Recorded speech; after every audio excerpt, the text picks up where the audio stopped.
Okay, good morning everyone. Today we will be learning about carbohydrate metabolism. అందులో first topic వచ్చి digestion and absorption of carbohydrates అని నేర్పిస్తాను మీకు. Okay, so carbohydrates అంటే మీకు తెలుసు. అందులో హౌ ఆర్ కార్బోహైడ్రేట్స్ డైజెస్టెడ్ అయిన తర్వాత అవి బాడీలోకి ఎలా అబ్జార్బ్ అవుతాయి, దాని తర్వాత దాంట్లో ఏమైనా క్లినికల్ డిజార్డర్స్ ఉన్నాయా, లైక్ ఈ డైజెషన్లో అండ్ అబ్జార్ప్షన్లో ఏదైనా తప్పు జరిగితే ఏం జరగవచ్చు, క్లినికల్ అప్లికేషన్స్ అది. ఓకే, సో ఇది కేసెస్ వద్దాం. What is metabolism? మెటబాలిజం అంటే అర్థం ఏంటి? It is anabolism and catabolism రెండింటినీ కలిపి. ఎనబాలిజం అంటే చిన్న చిన్న మాలిక్యూల్స్ ఎనర్జీ తీసుకొని ఒక కాంపౌండ్ స్ట్రక్చర్ని తయారు చేస్తాయి. అదే కెటబాలిజం అంటే అదే కాంపౌండ్ బ్రేక్ డౌన్ అయ్యి మళ్ళీ ఆ సింగిల్ మాలిక్యూల్స్ కింద, ఆ సింగిల్ ఆటమ్స్ ఆర్ చిన్న మాలిక్యూల్స్ కింద తయారయ్యి ఎనర్జీ రిలీజ్ చేస్తుంది. ఈ రెండింటిని కలిపితే మనము మెటబాలిజం అని అంటాం. Okay, so digestion of carbohydrates అన్నది మౌత్ దగ్గర నుంచి స్టార్ట్ అవుతుంది. ఓకే, మనం తింటున్నప్పుడు మన సలైవాలో ఒక ఎంజైమ్ ఉంటుంది, that is called as salivary amylase. Okay, that other name of salivary amylase is tyalin.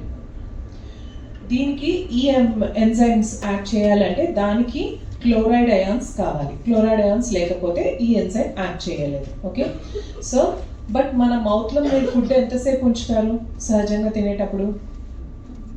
We keep it for only few seconds, minutes కూడా ఉంచాం, వెంటనే మింగేస్తాం. So because of the short period of time ఎక్కువగా digestion అన్నది ఇక్కడ జరగదు. Okay, so but still ఆ ఉన్నంతసేపులో మీరు ఆ ఎంజైమ్ ఏం చేస్తుందంటే కాంప్లెక్స్ కార్బోహైడ్రేట్స్ని లైక్ స్టార్చ్, గ్లైకోజన్ అండ్ డెక్స్ట్రిన్స్ని it will try to convert into disaccharides, ట్రైసాక్రైడ్స్ని కన్వర్ట్ చేయడానికి ట్రై చేస్తుంది. Okay, so complex polysaccharides are broken down into oligo, di and trisaccharides, but it has limited action ఎందుకంటే చాలా తక్కువ టైంకి ఉంటుంది. ఓకే, సో ఫస్ట్ డైజెషన్ ఎక్కడ స్టార్ట్ అవుతుంది? Digestion starts in mouth. It is with the help of an enzyme which is called as salivary amylase. It has another name which is called as tyalin. It requires chloride ions for its action. It will convert the complex polysaccharides into oligo, di and trisaccharides, and it has a very limited action. So ఏమైనా break అయినా కానీ starch, glycogen, డెక్స్ట్రిన్స్ లాంటివి break అవుతాయి to disaccharides or oligosaccharides or trisaccharides. Okay, so that is about digestion in mouth. Now coming to the next thing, digestion in stomach. స్టమక్లో వచ్చేటప్పటికి ఏమవుతుందంటే acidic pH ఉంటుంది. Why acidic pH? Stomach releases a powerful substance which is called as HCl. Okay, ఆ HCl అంత అప్పుడు ఆ HCl release అయినప్పుడు stomach pH ఎంత ఉంటుంది? What is the pH of the stomach?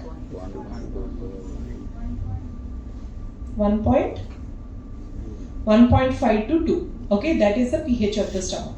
So ఆ pHలో ఉండేటప్పటికి ఏమవుతుంది? ఎంజైమ్స్ టాపిక్ అయింది కదా మీకు. ఎంజైమ్స్ యాడ్ చేయాలంటే pH ఎంత ఉండాలి? ఎంత ఉండాలి? ఎంజైమ్స్ టాపిక్ అయింది కదా, pH ఎంత ఉండాలి? 6 to, వెరీ గుడ్, 6 to 8 ఆ మధ్యలో ఉండాలి. సో 1.5 to 2 మధ్యలో ఉంటే ఏమవుతుంది? ఎంజైమ్స్ అన్నవి అస్సలు యాడ్ చేయాలన్నమాట. So no carbohydrate acting enzymes are available in the stomach. No carbohydrate splitting enzymes are available in the gastric juice. So no digestion occurs in the stomach. Okay, so mouth నుంచి అది స్టమక్లోకి వెళ్తుంది, కానీ స్టమక్లోకి వెళ్ళిన తర్వాత అక్కడ ఎసిడిక్ pH వల్ల ఎంజైమ్స్ ఓన్లీ 6 to 8 pHలో యాడ్ చేయగలుగుతాయి. 6 to 8 pH అక్కడ ఉండదు కాబట్టి 1.5 to 2 pH ఉంటుంది కాబట్టి ఎంజైమ్ యాక్షన్ ఏమి ఉండదు.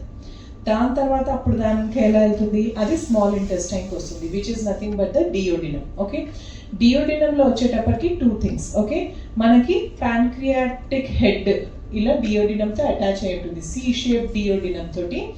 ఇక్కడ ప్యాంక్రియాస్ ఉంటుంది అనమాట. ఈ ప్యాంక్రియాస్ ఆ డియోడినంలో ఒక హోల్ ద్వారా ఓపెన్ అవుతుంది, that is called as ampulla of Vater. Okay, or some pancreatic duct, అది ఓపెన్ అవుతుంది. ఆ ప్యాంక్రియాటిక్ డక్ట్తో ఓపెన్ అయినప్పుడు pancreatic juice is rich in very much enzymes. అన్ని ప్యాంక్రియాటిక్, మనకి ఎక్సోక్రైన్ ప్యాంక్రియాస్, ఎండోక్రైన్ ప్యాంక్రియాస్ అని చదువుకున్నాం. ఎండోక్రైన్ అంటే హార్మోన్స్ రిలీజ్ చేస్తుంది, ఎక్సోక్రైన్ అంటే మనకి ఎంజైమ్స్ రిలీజ్ చేస్తుంది. సో మంచి డైజెస్టివ్ ఎంజైమ్స్ ఫ్లూయిడ్ని అది రిలీజ్ చేస్తుంది. ఆ ఎంజైమ్స్ అంతా దీని మీద యాక్ట్ చేస్తాయి ఇంటెస్టైన్. సో ఏముంటాయి? one of the enzyme is pancreatic amylase. Okay, it is otherwise known as amylopsin. Okay, it also requires chloride ions for its activity, and it will also break the complex carbohydrates into oligosaccharides, disaccharides and trisaccharides. Okay, so glycogen, starch and dextrins anta breakdown ayi glucose, maltose, maltodextrins kinda breakdown అవుతాయి. Okay, so ఇప్పటిదాకా three parts కింద చదివాం. Okay, last is small intestine only, దీని తర్వాత ఇంకోటి ఉంది.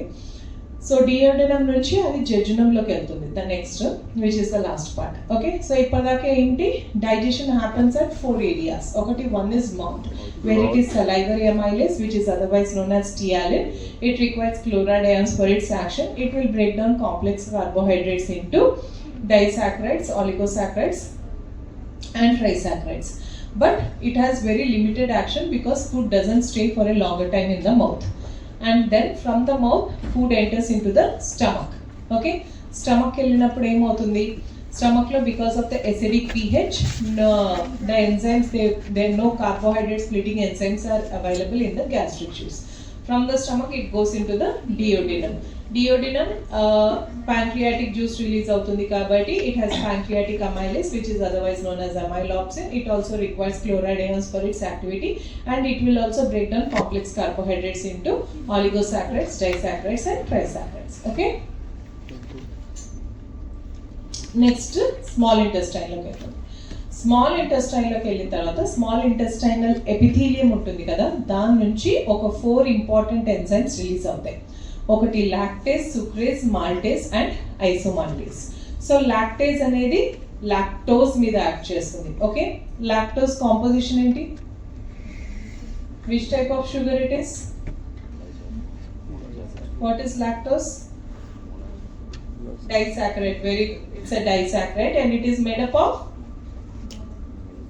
glucose and galactose. Very good. Okay, so అదేమవుతుంది, lactase అనే ఎంజైమ్ లాక్టోజ్ మీద యాడ్ చేసి దాన్ని గ్లూకోజ్ అండ్ గ్యాలక్టోజ్ కింద స్ప్లిట్ చేస్తుంది. అలాగే సుక్రోజ్ ఏంటి, what is the combination of glucose plus fructose. Okay, so ఈ సుక్రేజ్ అనే ఎంజైమ్ సుక్రోజ్ మీద యాడ్ చేసి దాన్ని సుక్రోజ్, గ్లూకోజ్ అండ్ ఫ్రక్టోజ్ కింద స్ప్లిట్ చేస్తుంది. అలాగే maltose is made up of 2 glucose molecules. Okay, so maltase అన్నది దాన్ని స్ప్లిట్ చేస్తుంది. ఐసోమాల్టోజ్ కూడా 2 glucose molecules, but the difference between maltose and isomaltose is glycosidic linkage. ఒకటే అది ఒకటి 1,4 గ్లైకోసిడిక్ లింకేజ్ అయితే ఇంకొకటి 1,6 గ్లైకోసిడిక్ లింకేజ్, అంతే తేడా. Okay, so these are the 4 enzymes. ఈ 4 ఎంజైమ్స్ వచ్చేసి lactase, it acts on lactose, splits into glucose and galactose. Sucrase acts on sucrose, glucose and fructose. Isomaltase acts on isomaltose, splits into 2 glucose molecules. Okay,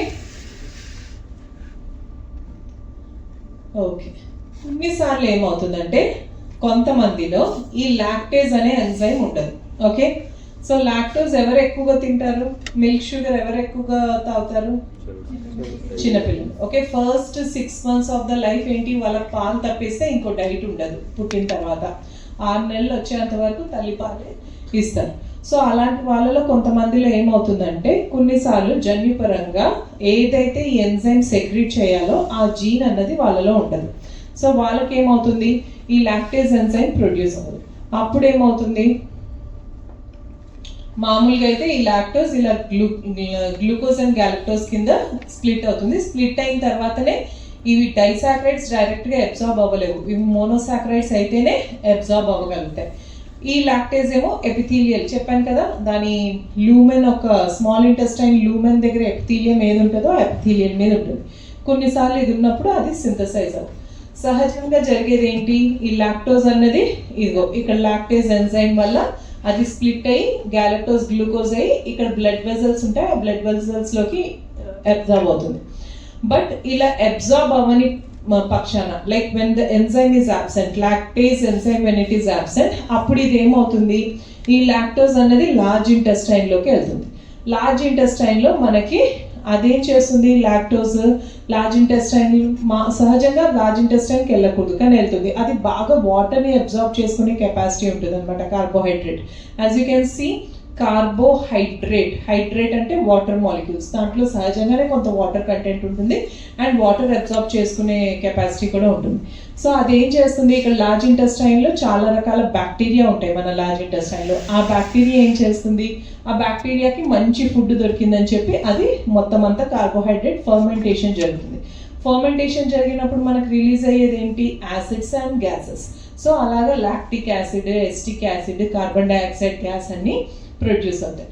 అవంతా ఏం చేస్తాయి, bloating cause చేస్తాయి. కొన్నిసార్లు gas ఎక్కువైతే మనకు కొంచెం కడుపు ఉబ్బినట్టుగా అలా ఉంటుంది కదా, అలా అయ్యి సడన్గా డయేరియా స్టార్ట్ అవుతుంది. ఓకే, అవంతా రిలీజ్ అయ్యి మొత్తం లూజ్ స్టూల్స్, బ్లోటింగ్, ఓకే, ఫ్లాట్యులెన్స్ అంటే గ్యాస్ వదలడం, అలా అంతా మొదలవుతుంది. సో సహజంగా ఏమవుతుంది, ఇలా ఉన్న పిల్లలు ఒక 5 to 10 days బాగానే ఉంటారు. 10th day తర్వాత ఎప్పుడైనా మదర్ ఫీడ్ ఇచ్చిన తర్వాత, ఫీడ్ ఇచ్చిన ఒక 5 నుంచి ఒక అరగంట తర్వాత, లేకపోతే ఒక గంట 2 గంటల తర్వాత ఏంటంటే సడన్గా వాళ్ళు విపరీతంగా ఏడవడం స్టార్ట్ చేస్తారు. కాళ్ళు పైకెత్తి విపరీతంగా ఏడవడం స్టార్ట్ చేస్తారు. ఏడ్చి మోషన్స్ పాస్ చేస్తారు. ఇదే తంతు నడుస్తుంది అనమాట. వాళ్ళు టిపికల్గా వచ్చి వాడు ఫుడ్ తిన్నంత వరకు బాగానే ఉంటాడండి, తిన్న ఒక 2-3 గంటల తర్వాత మాత్రం బాగా ఏడుస్తాడు, ఇంకా బాగా మోషన్స్ అవుతున్నాయి అనేసి. And this is the condition which is known as lactose intolerance. దీంట్లో 2 types ఉన్నాయి. ఒకటి కంజెనిటల్ అంటే పుట్టుకతో వస్తే, that is called as congenital. Second one is or primary. దాని తర్వాత సెకండరీ లాక్టోస్ ఇంటాలరెన్స్ ఎప్పుడు వస్తుందంటే, ఇప్పుడు కొంతమంది క్యాన్సర్ పేషెంట్స్ ఉంటారు. వాళ్ళకి ట్రీట్మెంట్ ఇచ్చినప్పుడు ఏమవుతుందంటే, క్యాన్సర్ డ్రగ్స్ ఏం చేస్తాయంటే, అవి చాలా పవర్ఫుల్ డ్రగ్స్ కాబట్టి అవి ఈ స్మాల్ ఇంటెస్టైనల్ ఎపిథీలియంని మొత్తం డెస్ట్రాయ్ చేస్తాయి. ఈ స్మాల్ ఇంటెస్టైన్ ఎపిథీలియం మొత్తం డెస్ట్రాయ్ చేస్తే ఎంజైమ్ రావాల్సింది అందులో నుంచే కదా. సో వాళ్ళేంటి, ఈ డ్రగ్స్ తీసుకున్న తర్వాత ఆ ఎపిథీలియం అంతా డెస్ట్రాయ్ అవుతుంది. కాబట్టి వాళ్ళు ఎప్పుడైనా మిల్క్ ప్రోడక్ట్స్ ఉన్న ఫుడ్ లైక్ పన్నీర్ కానీ, మిల్క్ కానీ, చీజ్ కానీ అలాంటివి ఏం తిన్నా కానీ వాళ్ళకి వెంటనే ఆ రోజు తిన్న రోజు ఖచ్చితంగా డయేరియా అవుతుంది అనమాట. And that is called as secondary lactose intolerance. Okay, so that is about lactose intolerance. So ఏమేమి ఫీచర్స్ ఉంటాయి లాక్టోస్ ఇంటాలరెన్స్లో, కడుపు నొప్పి, దాని తర్వాత బ్లోటింగ్ అంటే కొంచెం ఎత్తుగా అవ్వడం, గ్యాస్ చేరి, అది దట్ ఈస్ బ్లోటింగ్ సెన్సేషన్. దాని తర్వాత passing of gas through the anus. దాని తర్వాత సౌండ్స్, మనకి ఆకలి వేస్తున్నప్పుడు ఎలా సౌండ్ వస్తుందో, బాగా డయేరియా ఉన్నప్పుడు కూడా మీ ఇంటెస్టైన్స్ కంటిన్యూస్గా వర్క్ అవుతున్నాయి కాబట్టి డయేరియా ఉన్నప్పుడు there will be a sound for them that is called as borborygmi and ultimately diarrhea. Okay, these are all the features of lactose intolerance. Pain ఉంటుంది, కడుపు ఉబ్బుతుంది, గ్యాస్ ఉండి, దాని తర్వాత గ్యాస్ విపరీతంగా పాస్ చేస్తారు, డయేరియా ఉంటుంది అండ్ ఇంటెస్టైనల్ సౌండ్స్ ఎక్కువ అవుతాయి. Okay, so these are all the features of lactose intolerance. So congenital is symptoms are obvious from birth. Usually mother reports watery diarrhea generally after first feeding of breast milk but at the latest by age of 10 days. Okay, పుట్టిన ఒక 5 రోజుల వరకు బాగానే ఉండొచ్చు, లేకపోతే 10 రోజులు maximum, 10 రోజుల తర్వాత, లేకపోతే కొంతమందికి అయితే మొదటి ఫీడ్ నుంచి వాళ్ళకి అలా మోషన్ అవ్వడం స్టార్ట్ అవుతుంది. ఎక్వైర్డ్ ఏంటంటే, కొంతమందికి ఏజ్ పెరుగుతున్న కొద్దీ మనం అందరు ముసలాలం అయిపోతున్నప్పుడు ఏమవుతుందంటే, కొంతమందికి ఆ ఎంజైమ్ ప్రొడక్షన్ అన్నది బాడీలో తగ్గిపోతే ఆ టైంలో వాళ్ళు సడన్గా అప్పటిదాకా ఏం తిన్నా బాగుండే వాళ్ళు 60+ 70+ వచ్చిన తర్వాత మిల్క్ అండ్ మిల్క్ ప్రోడక్ట్స్ తింటూ ఉంటుంటే వాళ్ళకి అవి డైజెస్ట్ అవ్వవు. Okay, and adulthood loss of enzyme leads to lactose intolerance. This is highly prevalent among Asian population లో very common lactose intolerance అన్నది. Okay, so how do you treat?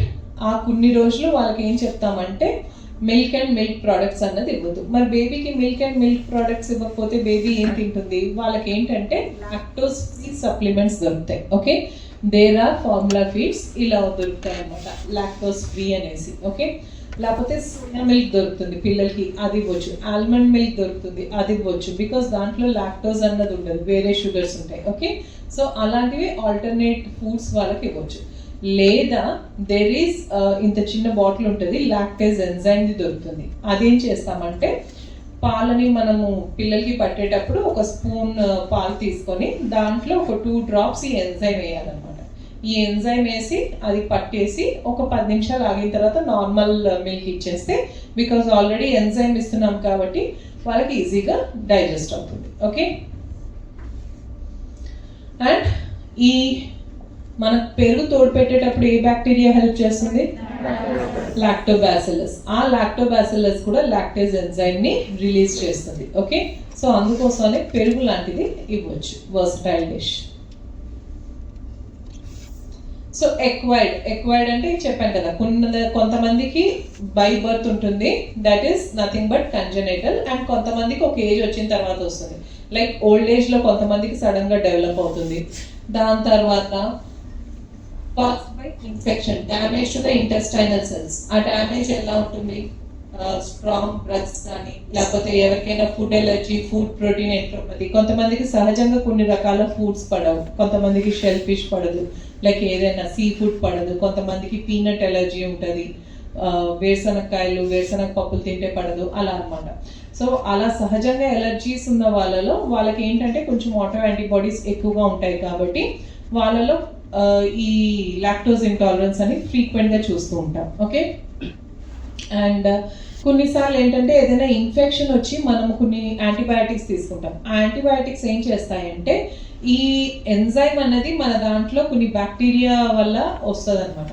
ఈ antibiotic ఏం చేస్తుంది, కొన్నిసార్లు ఈ ఎపిథీలియంని డెస్ట్రాయ్ చేస్తుంది. ఆ డెస్ట్రాయ్ చేయడం వల్ల కూడా ఏమవుతుందంటే, ఫర్ ఎగ్జాంపుల్ వైరస్ వల్ల వచ్చిన డయేరియా ఉందనుకోండి, పిల్లలకి సహజంగా వచ్చే diarrhoea is because of rota virus. Okay, rota viral infection వస్తుంది వాళ్ళకి. ఆ రోటా వైరస్ డయేరియా వచ్చినప్పుడు, డయేరియా మీకు ఏదైనా స్టూల్ పాస్ అవుతుందంటే that is shedding of the epithelium of your intestines. Okay, that goes as a this. అలా డయేరియా ఎక్కువసార్లు అయినప్పుడు ఏమవుతుంది, ఎపిథీలియల్ షెడ్డింగ్ ఎక్కువ అయిపోతుంది. ఆ ఎపిథీలియల్ షెడ్డింగ్ ఎక్కువ అవుతుంది కాబట్టి ఆ కొన్ని రోజులు వాళ్ళకి వైరల్ డయేరియా తర్వాత పాలు పడితే ఇంకా ఎక్కువ డయేరియా అవుతుంది, లాక్టోజ్ ఇంటాలరెన్స్కి వెళ్ళిపోతారు. ఎందుకంటే ఆ ఎపిథీలియం అంతా డయేరియాలో షెడ్ అయిపోయింది కాబట్టి మళ్ళీ ఎపిథీలియా గ్రో అవ్వడానికి కొంత టైం పడుతుంది. ఓకే, సో అలాంటి ఇన్ఫెక్షన్స్ వచ్చినప్పుడు, అవన్నీ జరిగినప్పుడు you will get acquired lactose intolerance.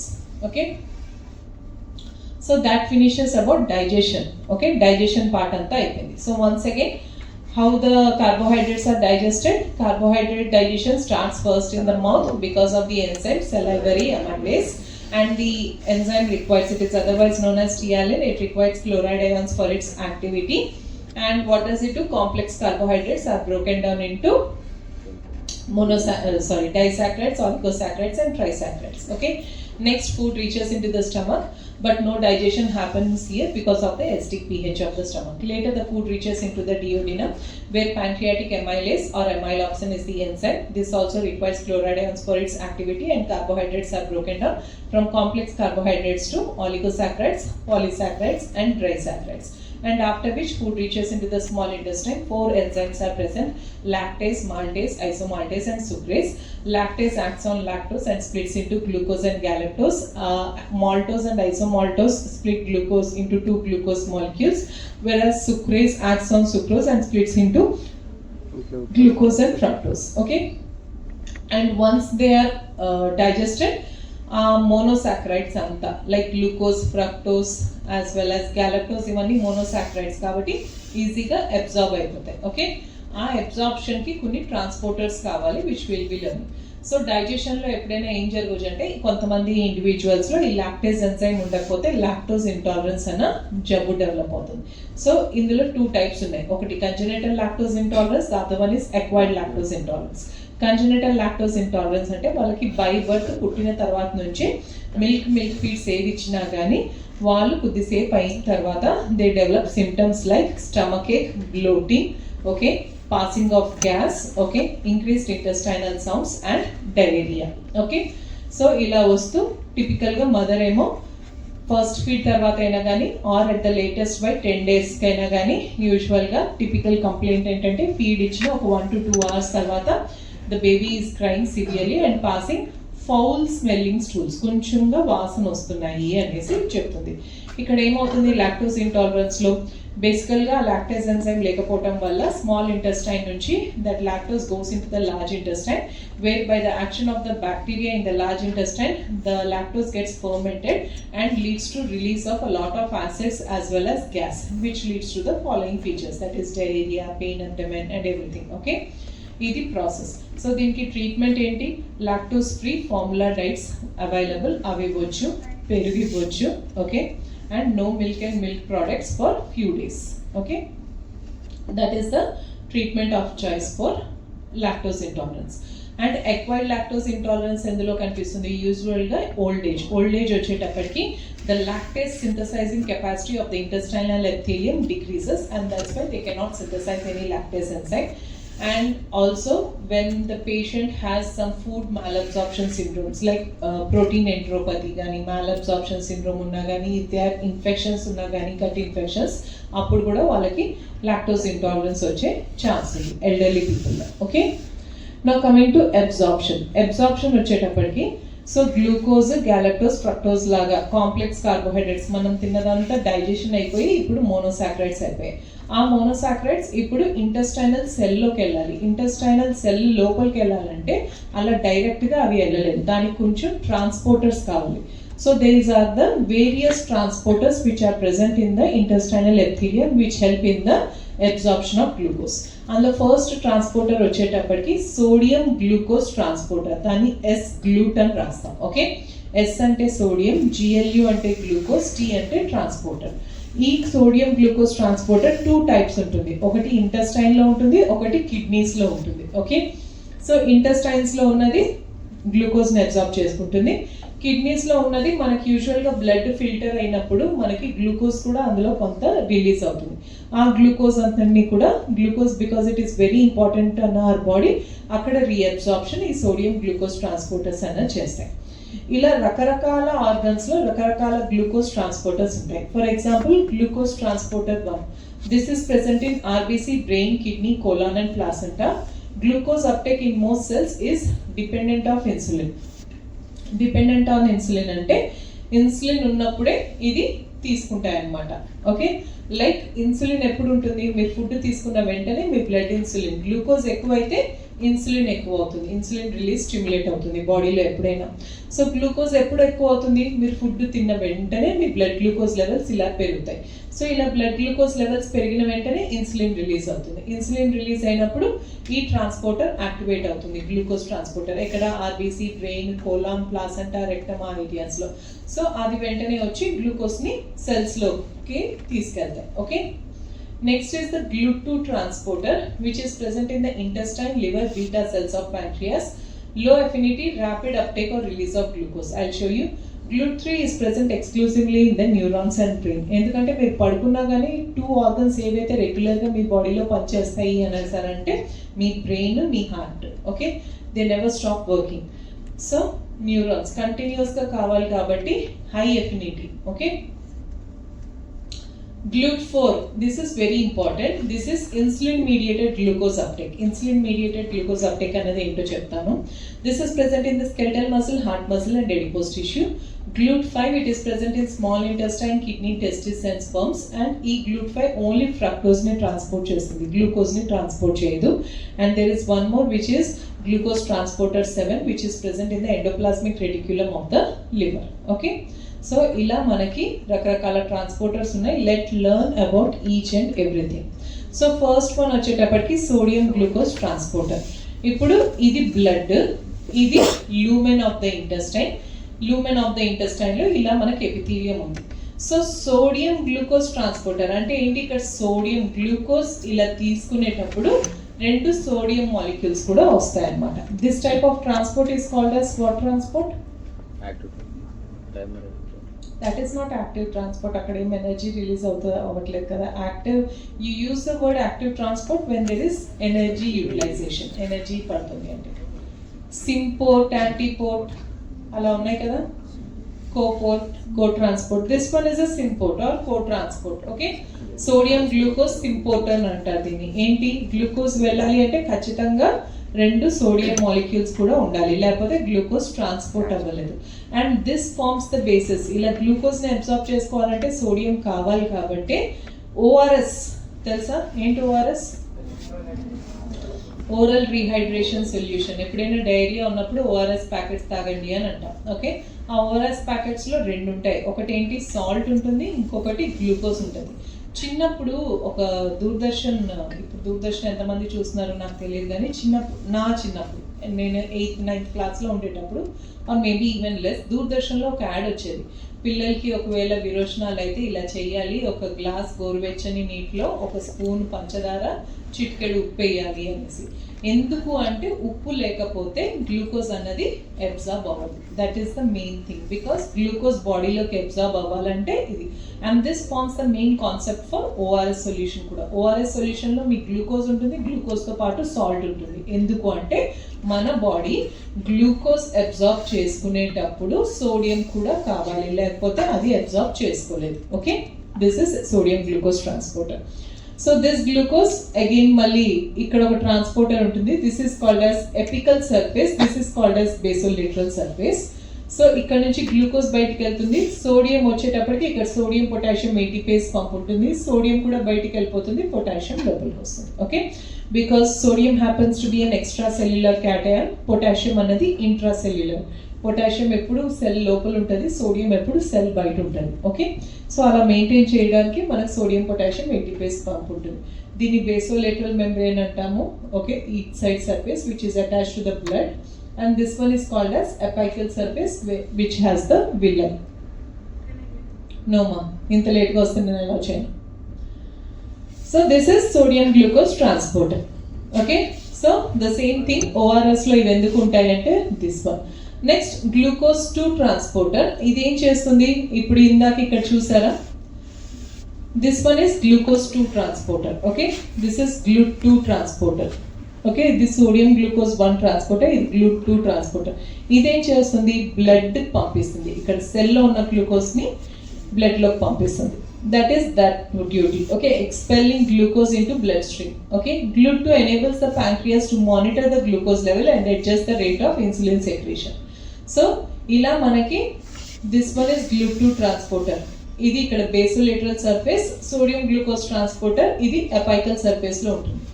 సహజంగా ఏమవుతుందంటే, మీరు ఎప్పుడైనా కార్బోహైడ్రేట్ రిచ్ మీల్స్ తీసుకున్నారనుకోండి, లైక్ మీరు మధ్యాహ్నం భోజనం చేశారు, ఓకే, అన్నం ఏవో తిన్నారు, తిన్న వెంటనే ఏమవుతుంది, మీ గ్లూకోజ్ మామూలుగా అయితే in between meals, okay, glucose ఏమవుతుంది, జస్ట్ ఓన్లీ ఒక ట్రాన్స్పోర్టర్ ఉంటుంది, గ్లూకోజ్ ఇలా వస్తుంది. అదే సడన్గా మీరు అన్నం తిన్నారు కాబట్టి ఇక్కడ లోపల ఉన్న GLUT2 ట్రాన్స్పోర్టర్ ఇప్పుడు ఇది బయటకు వస్తుంది. బాగా ఎక్కువ గ్లూకోజ్ ఉంటుంది కాబట్టి బాడీలో ఆ ఎక్సెస్ గ్లూకోజ్ అంతా కూడా వస్తుంది, మళ్ళీ బ్లడ్లోకి కలిసిపోతుంది. ఓకే, సో ఈ GLUT2 ట్రాన్స్పోర్టర్ ఇక్కడికి వచ్చి అంతా తీసుకోవాలి అని అంటే, ఇలా బ్లడ్ గ్లూకోజ్ ఎక్కువైన వెంటనే మన బాడీ ఏం చేస్తుంది, గ్లూకోజ్ లెవెల్స్ ఎక్కువయ్యాని ప్యాంక్రియాస్ ఇన్సులిన్ రిలీజ్ చేస్తుంది. ఇన్సులిన్ మళ్ళీ ఏం చేస్తుంది, బ్లడ్ గ్లూకోజ్ లెవెల్స్ తగ్గించడానికి ప్రయత్నిస్తుంది కాబట్టి గ్లూకోజ్ ఇంకా ఎక్కువ అబ్జార్బ్ కాకుండా అది GLUT2 ట్రాన్స్పోర్టర్ని మళ్ళీ లోపలికి వచ్చేస్తుంది. Okay, this is the mechanism by which GLUT2 transporter acts. GLUT3, I told you it is present in the brain and neurons. So brain lo mana continuous work chestundi kabatti ekku glucose kavali kabatti it has a high affinity for glucose.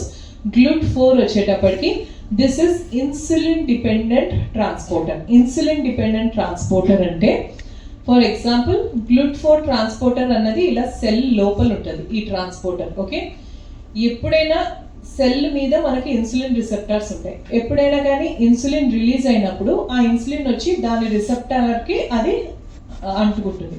అది అంటుకునేటప్పుడు అది insulin వస్తేనే అప్పుడు ఈ లోపల ఉన్న transporter బయటికి వచ్చి cell కతుక్కుంటుంది. Cell కతుక్కొని ఆ ట్రాన్స్పోర్టర్ ఒక ఛానల్లా ఫామ్ చేసి గ్లూకోజ్ని లోపలికి తీసుకుంటుంది. Okay, so this is called as insulin dependent transporter, where the GLUT4 receptor relocates or translocates to the surface of the cell and it opens up and it allows glucose entry into the cell. Okay, so ekkada jarugutundi ante the organs where this GLUT4 transporter is present is skeletal muscle, heart muscle, okay, దాని తర్వాత adipose tissue. Okay, these are the 3 organs: skeletal muscle, heart muscle and adipose tissue. ఎందుకు skeletal muscle? Suppose మీరు ఎక్సర్సైజ్లు ఏమైనా బాగా చేస్తున్నారు అనుకోండి, మీకు బాగా ఎక్సర్సైజ్ చేస్తున్నా అంటే వెంటనే ఆక్సిజన్ క్యారింగ్ కెపాసిటీ ఎక్కువ అయిపోతుంది. ఓకే, సో మీ మజిల్ కంట్రాక్షన్కి దానికి బాగా కంట్రాక్ట్ అవ్వాలంటే గ్లూకోజ్ కూడా కావాలి. ఓకే, సో అలాంటి కండిషన్స్లో ఓకే అప్పుడు ఈ this one comes into action. Glucose కావాలి కాబట్టి ఇందులోకి వస్తుంది. ఓకే, సో మామూలుగా డయాబెటీస్ ఇండివిజువల్స్, డయాబెటీస్లో 2 టైప్స్ ఆఫ్ డయాబెటీస్ ఉంటుంది: type 1 diabetes and type 2 diabetes. Type 2 diabetes అంటే ఒక ఏజ్ వచ్చిన తర్వాత 40-50 సంవత్సరాల తర్వాత డయాబెటీస్ వస్తే that is type 2 diabetes. Type 1 diabetes అంటే కొంతమంది 10 సంవత్సరాల పిల్లలకి డయాబెటీస్ వస్తుంది. ఓకే, సో వాళ్ళకి ఎందుకు వస్తుంది డయాబెటీస్ అంటే వాళ్ళ బాడీలో అసలు ఇన్సులిన్ అన్నది ప్రొడ్యూస్ కాదు. ఈ 40-50 సంవత్సరాలు వచ్చినప్పుడు ఏమవుతుందంటే వీళ్ళకి ఒబేసిటీ, లేకపోతే ఊరికి కార్బోహైడ్రేట్ డైట్ ఎక్కువ తినడం వల్ల వీళ్ళకి వస్తుంది అనమాట డయాబెటీస్. వీళ్ళలో ఏమవుతుంది, ఈ గ్లూట్4 ట్రాన్స్పోర్టర్ నంబర్ ఆఫ్ ట్రాన్స్పోర్టర్స్ తగ్గిపోతాయి. ఓకే, సో గ్లూకోజ్ అన్నది సెల్ లోపలికి వెళ్ళదు, బ్లడ్లో ఉండిపోతుంది, which leads to diabetes. Or కొన్నిసార్లు ఏమవుతుందంటే ఈ రిసెప్టర్ మీద ఇన్సులిన్ వచ్చి యాక్ట్ చేసినా కానీ రిసెప్టర్ పెద్దగా పనిచేయదు. Okay, that is called as end organ resistance అని అంటారు దాన్ని. ఓకే, సో ఇది గ్లూట్4 ట్రాన్స్పోర్టర్. గ్లూట్5 ట్రాన్స్పోర్టర్ చెప్పాను కదా, ఓన్లీ ఫ్రక్టోజ్ని మాత్రమే తీసుకెళ్ళగలరు. ఓకే, ఫ్రక్టోజ్ని కాకపోతే గ్లూకోజ్ని అస్సలు తీసుకోదు. ఓకే, దానికి ఫ్రక్టోజ్ అంటేనే ఇష్టం, GLUT five. So it will transport only fructose and that finishes. Those are the transporters. ఈ క్వశ్చన్స్ మీకు అవసరం లేదు. So coming to the summary, digestion, absorption of carbohydrates. Digestion అంతా ఒకసారి చెప్పేసాను కాబట్టి మళ్ళీ రిపీట్ చేయను. Let's go with summary of the absorption. So digestion అయిన తర్వాత కాంప్లెక్స్ కార్బోహైడ్రేట్స్ అంతా మోనోసాక్రైడ్స్ అయిపోతాయి. What are those monosaccharides? Glucose, fructose and galactose. Okay, so ఇవన్నీ బ్లడ్లోకి అబ్జార్బ్ అవ్వాలంటే రకరకాల ట్రాన్స్పోర్టర్స్ కావాలి. So what are the various transporters which are present in our body is, the first transporter is sodium glucose transporter. It is written as S-GLUT1. Okay, so ivi 2 transporters untai, S-GLUT1 and S-GLUT2. S-GLUT1 is present in the small intestine, whereas S-GLUT2 it is present in the kidneys. Okay, so how it is present? This transporter is present at the apical surface of the lumen of the epithelium. Transporter untundi. So whenever glucose is absorbed, along with it 2 sodium molecules are also absorbed, and once glucose enters into the cell, it goes to the basolateral surface where GLUT2 transporter is there, and GLUT2 transporter is responsible for expelling glucose from the cell into the blood. Okay, expelling ki kavali, and it is also required, this GLUT2 transporter when it is active, what does it do? It will sensitize the pancreas. ఎంత insulin produce అవ్వాలి అన్నది ఈ గ్లూట్2 transporter ఎంత glucose పంపిస్తుందో దాన్ని బట్టి insulin అంతా release అవుతుంది. That is GLUT two transporter. Then there is a GLUT one transporter. Okay, which is not sodium GLUT కాకుండా గ్లూట్1 ట్రాన్స్పోర్టర్. అది ఆర్బీసీ, కోలాన్, ప్లాసెంటా, ఓకే, ఈ ఏరియాస్లో ఉంటుంది, బ్రెయిన్లో కూడా ఉంటుంది. RBC, colon, RBC, colon, placenta and brain, ఈ 4 organs లో ఉంటుంది GLUT1 transporter. GLUT2 transporter, it is present in the small intestine, and this is required for expelling of glucose from the cell into the blood. Then you have GLUT3 transporter, which is present in the brain and the nervous system. Then you have GLUT4 transporter, which is insulin dependent transporter, which is present in adipose tissue, heart muscle and skeletal muscle. Then you have GLUT5 transporter, which exclusively transports fructose, and you have one more GLUT7 transporter, which is present in the endoplasmic reticulum of the liver. Okay, liver endoplasmic reticulum lo ee GLUT7 transporter anadi untundi. Okay, so మీరు రాసుకుంటానంటే ఆ first table పెడతాను, రాసుకోండి.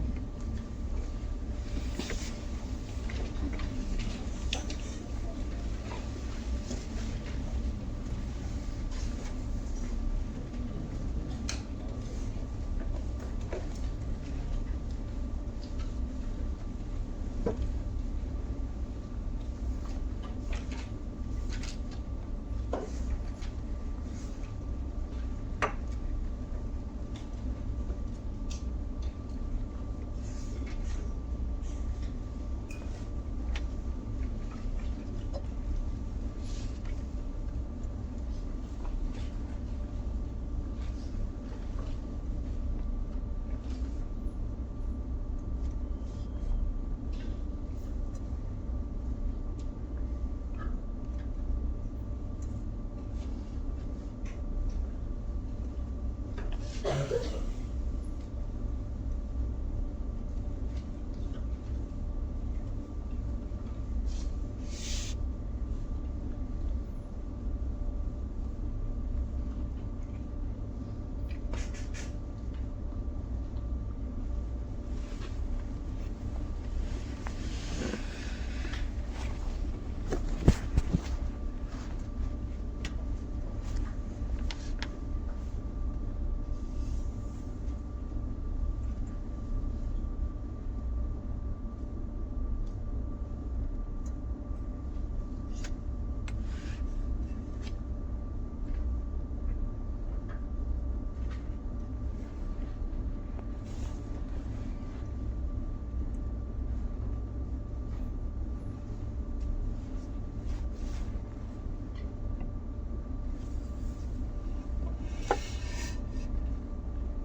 So that concludes the class for today.